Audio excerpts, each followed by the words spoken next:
Hi hello నమస్తే. నేను మీ కట్టా కార్తీక్. వల్లభనేని వంశీ ఎట్టకేలకు అరెస్ట్ అయ్యాడు. ఇప్పుడు నెక్స్ట్ టార్గెట్ ఎవరు? కొడాలి నానియా? లేదు అంటే ఇంకెవరైనా ఉన్నారా? ఈ చర్చలో అనేక పేర్లు వినపడుతున్నాయి. దేవినేని అవినాష్ అని చెప్పేసి, విడుదల రజనీ అని చెప్పేసి అనేక పేర్లు వినపడుతున్నాయి. విడుదల రజనీ అరెస్ట్ కాబోతుందా? కొడాలి నాని అరెస్ట్ కాబోతున్నారా? నెక్స్ట్ పేరు ఎవరిది రాబోతుంది తెలుసుకునే ప్రయత్నం చేద్దాం, విశ్లేషణ చేసే ప్రయత్నం చేద్దాం. మనతో ఉన్నారు ప్రముఖ రాజకీయ విశ్లేషకులు అంకరావు గారు. సార్ నమస్కారం. సార్ నమస్తే కట్టవారు. సార్, విడుదల రజనీ పేరు వినపడుతుంది, కొడాలి నాని పేరు వినపడుతుంది. నెక్స్ట్ అరెస్ట్ ఎవరు వల్లభనేని వంశీ తర్వాత అంటే? అంటే పేర్లైతే వినపడతాయి. హ్మ్. వీళ్ళు చర్యలు తీసుకోవాలి కదా! హ్మ్. ఆ విధంగా ముందుకెళ్ళాలి కదా! హ్మ్. ఆ విధంగా ప్రయత్నాలు ఏమైనా జరుగుతున్నాయా? హ్మ్. జరగట్లేదు కదా! హ్మ్. ఇప్పుడు వంశీ కూడా తనంతట తాను వచ్చేసి అవును. బొక్కబొర్లా పడ్డాడు తప్ప, అవును. వీళ్ళెళ్ళి ఎమ్మడబడి పరిగేసి అతని కంటే వేగంగా వెళ్ళి పట్టుకోలేదుగా. వీడు పడుకున్న గుర్రాన్ని తన్ని రేపి లేపి తన్నిచ్చుకున్నాడు. అవును. అవును. అవునా కదా! అవును. అవును. కాబట్టి తర్వాత ఎవరు కాసేపు దాని గురించి మాట్లాడుకోవడానికి తప్ప అవును. ప్రభుత్వ పరంగా వేగవంతంగా ఉందని అయితే మనం భావించకూడదు. ఎందుకంటే కొన్ని వాస్తవాలు చెప్పుకోవాలి కాబట్టి చెబుతున్నాను నేను. సార్, నాకు ఇక్కడ doubt sir. Vallabhaneni Vamsi arrest అయినప్పుడు కొడాలి నాని కనీసం బయటికి కూడా రాలేదు. అంటే ఖండించడానికి ఏదో ట్వీట్ చేశాడు, అది వదిలేయండి. సహజంగా రోడ్డు మీదకి వచ్చి కొద్దిగా ఆందోళన చేయడం, కనీసం పరామర్శించడము, వంశీని కలవడం ఇదేం చేయలే. ఎందుకంటారు? అతను రాష్ట్రంలోనే లేడు. హ్మ్.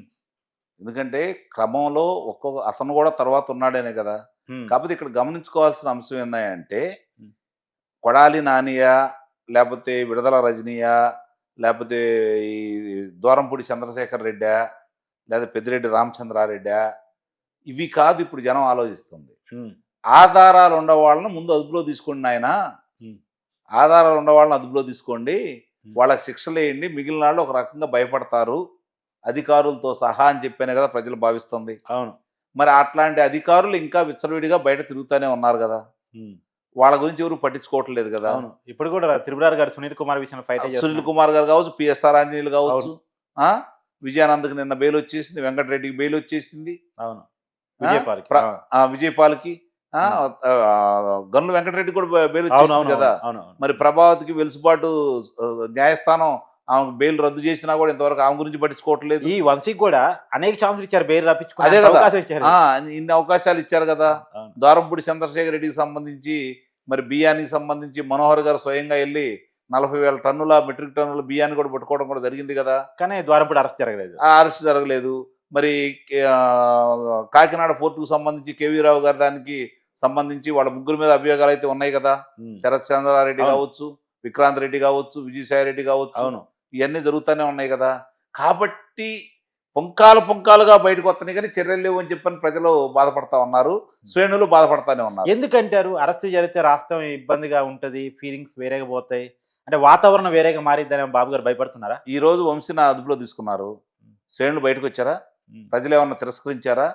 ప్రజలేమన్నా ఆందోళన చేశారా? అసలు వైసీపీవోళ్ళే ఆందోళన చేసే పరిస్థితి కదా! లేదు. ఆ! వాళ్ళు చేసిన అక్రమాలు, అన్యాయాలు కళ్ళ ముందు కనపడుతున్నాయి కాబట్టి వాడే ఎదురు చూస్తున్నారు. కట్టవారు మీరు ఆ! గమనించుకోవాల్సిన అవసరం అవును. ఏందంటే, వాళ్ళే ఎదురు చూస్తున్నారు. ఈ దరిద్రం ఎప్పుడు పోతయ్యా? ఆ! వీళ్ళందరూ లోనేసి కుమ్మితే, ఆ! మా పార్టీ బట్టి దరిద్రం పోయిద్దని చెప్పని వాళ్ళు భావిస్తున్నారు. అవును. అవును.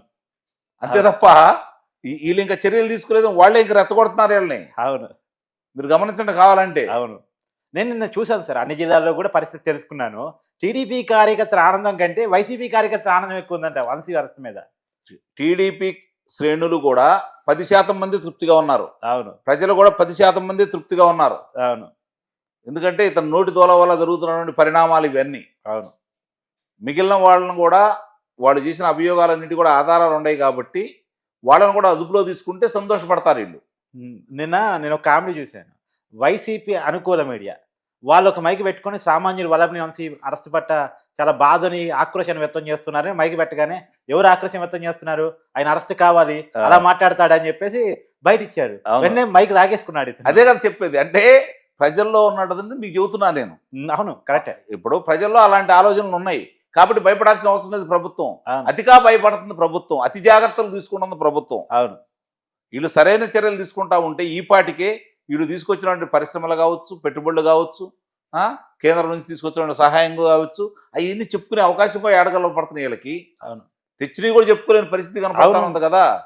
సార్, వైజాగ్‌లో ఎట్ ఏ డే ప్రధానమంత్రి గారు తీసుకొచ్చి 2,00,000 కోట్ల పెట్టుబడులు ఓపెనింగ్ చేయటువంటి 2,08,848 కోట్ల రూపాయలు. అది పెద్ద టాస్క్ కదా! అవును. దాన్ని ఎంత ప్రమోట్ చేసుకోవాలి. ఆ, 6,38,000 కోట్ల రూపాయలు పెట్టుబడులు వచ్చినాయి ఇప్పటికి. అవును. 4,10,000 మంది పైగా ఉద్యోగ కల్పన జరిగే అవకాశాలు ఉన్నాయి రేపు అవును, పొద్దున. అవును, అవును. అవి కాక ఇంకా కొత్తగా వస్తా ఉన్నాయి. ఉమ్, నిన్న నిన్న బడ్జెట్ సమావేశంలో వాళ్ళు కొన్ని రాయితీలు ప్రకటించారు. ఉమ్. ఇవన్నీ రేపు రాబోతున్నాయి.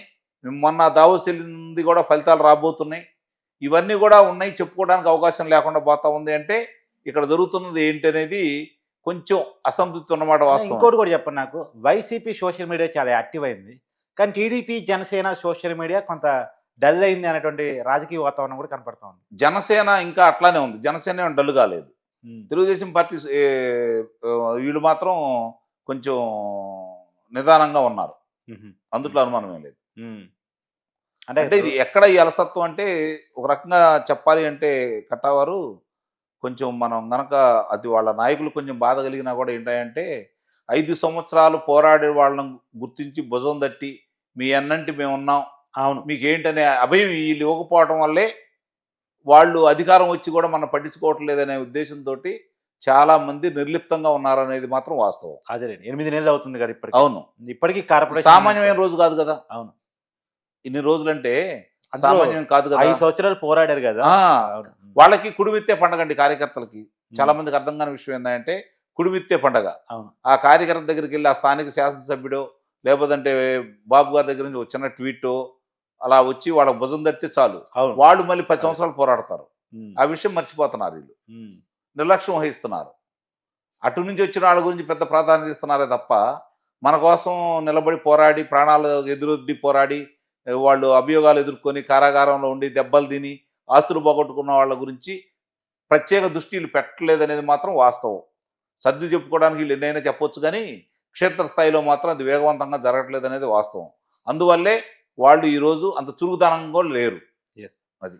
సరే, ఇప్పుడు సరే మన సబ్జెక్ట్లోకి వచ్చేస్తే, అని నెక్స్ట్ అరెస్ట్ కావడానికి అవకాశం ఉన్నటువంటి వ్యక్తి ఎవరు కనీసం? ఇప్పుడు పెద్దిరెడ్డి రామచంద్రారెడ్డి మీద కేసులు నమోదైనాయి, అటవీ భూమిని ఆక్రమించి. ఇప్పుడు ఒకటండి, పెద్దిరెడ్డి రామచంద్రారెడ్డి సిద్ధంగా ఉన్నాడు, అవును. చెవిరెడ్డి మోహిత్ రెడ్డి సిద్ధంగా ఉన్నాడు, ద్వారంపూడి చంద్రశేఖర్ రెడ్డి సిద్ధంగా ఉన్నాడు. వీళ్ళ ముగ్గురు మొదటి వరుసలో ఉన్నారు, రెడీ టు అరెస్ట్. కానీ ఏ విధంగా ముందుకు వెళ్తున్నారు వీళ్ళు? వెళ్తలేదు కదా. ముందుగా అటు నుంచే ప్రారంభమైద్దని చెప్పి అయితే నేను భావిస్తున్నా. మరి అదేం జరగట్లేదు కదా. విజయసాయి రెడ్డిని కూడా అదుపులో తీసుకోవచ్చు. అదే శరత్రాజ్ చంద్రారెడ్డి, విక్రాంత్ రెడ్డి, ఇంతమంది ఉన్నారు. మరి కొడాలి నాని పరిస్థితి ఏంది? అతను ఎన్నో పేరు ఉంటాడు. ఇప్పుడు కొడాలి నాని మీద వాస్తవంగా మాట్లాడుకోవాలి అంటే చంద్రబాబు నాయుడు గారి మీద తిట్టారు అనే అంశం తప్ప వేరే పెద్దగా అభియోగాలు క్యాష్ను అంటే అది ఏదో వాళ్ళు చూసుకుంటారు. అవునవును. ఎవరు ఆయన మీద ఫిర్యాదు చేయాలి కదా. ఆ ఫిర్యాదులు ఎంతమంది చేసి వచ్చారు? మా ఆస్తులుగా లాక్కున్నాడేనో, లేకపోతే మమ్మల్ని కొట్టాడేనో, తిట్టాడేనో, చంపాడేనో రావట్లేదు కదా. కాబట్టి అట్లాంటి అభియోగాలు చాలా తక్కువ అతని మీద. నోటితోలతోటి ఇష్టారీతిగా మాట్లాడాడు కాబట్టి ఒక రకంగా వీళ్ళు కూడా ఎందుకు మెలకుండా ఊరుకుంటున్నారంటే నాకు అనిపిస్తుంది ఏంటంటే, తెలుగుదేశం పార్టీ అఖండ విజయం చేకూర్చిన దాంట్లో చంద్రబాబు నాయుడు గారు, లోకేష్ బాబు గారు కలిసిన పవన్ కళ్యాణ్ గారు కలిసిన మోడీ గారి పాత్ర ఎంతైతే ఉందో, శ్రీమతి రోజా, కొడాలి నాని, వల్లభనేని వంశీ, అంబటి రాంబాబు వీళ్ళ పాత్ర కూడా అంతే గణనీయంగా ఉంది. వైసీపీ విజయంలో వాడు కూడా భాగస్వాములే. అవును, అవును, అవును, కరెక్టే కదా. కరెక్టే. అందుకని కొంచెం వీళ్ళు సానుభూతితో ఉన్నారేమో నాకు అనిపిస్తా ఉంది. కొత్త పాయింట్ మీరు రావనిస్తారు. నిజం కూడా వాళ్ళ పట్ల సానుభూతిని వ్యక్తం చేయాలేమో. అదే కదా, సింపథైజర్ గా పనిచేశారు టీడీపీ తెలియకుండా లేకపోతే కోవర్టులుగా పనిచేశారా? అంటే వీరందరికి స్క్రిప్ట్ పంపించి సజ్జల రామకృష్ణారెడ్డి గారు పెద్ద కోబట్టయింది. అంటే ఇక్కడ జరుగుతున్న అంశాలు కొంచెం సరే మీ జిల్లా కాబట్టి చెప్పండి. విడత రజని పరిస్థితి, రైతులు కంప్లైంట్ చేశారు, క్వారీ ఉన్నాయండి, చాలా ఉన్నాయి. ఆ మీద అభియోగాలు ఉన్నాయి. మధ్యలో ఏమైందంటే అభియోగాలు వచ్చిన తర్వాత ఎవరెవరైతే వాళ్ళు దౌర్జన్యం చేశారో వాళ్ళకి సంబంధించి డబ్బులు ఇచ్చి కొంత రాజీ పడింది ఆమె. ఇంకా చాలా అంశాలు కూడా ఉన్నాయి కాబట్టి అది పుల్లారావు గారికి ఆమెకి జరుగుతున్నటువంటి రాజకీయ వైర్యం. దానికి సంబంధించి వాళ్ళ తమ్ముడు కావచ్చు, వాళ్ళ మరిది కావచ్చు, వాళ్ళకి సంబంధించిన వాడు కూడా చాలా కృత్యాలు చేసిన మాట కూడా వాస్తవమే. ఆమె పేరు అడ్డం పెట్టుకుని ఆమె తెలిసి కూడా వాళ్ళకి సహకరించింది కాబట్టి ఇప్పుడు ఏంటంటే డబ్బు ఉంది కాబట్టి విచ్చలవిడిగా ఆ డబ్బులు ఎదజల్లి ఆమె సర్దుకుంటా ఉంది. ఏదో రాజేష్ నాయుడు పెద్ద ఎత్తున కంప్లైంట్ చేసినట్టు ఆరోపణలు చేసినట్టున్నాడు కదా. చాలా ఉన్నాయి, ఒకటి కాదు, అవన్నీ సర్దుకుంటా ఉన్నాయి. అంత తీవ్రంగా అయితే లేవు.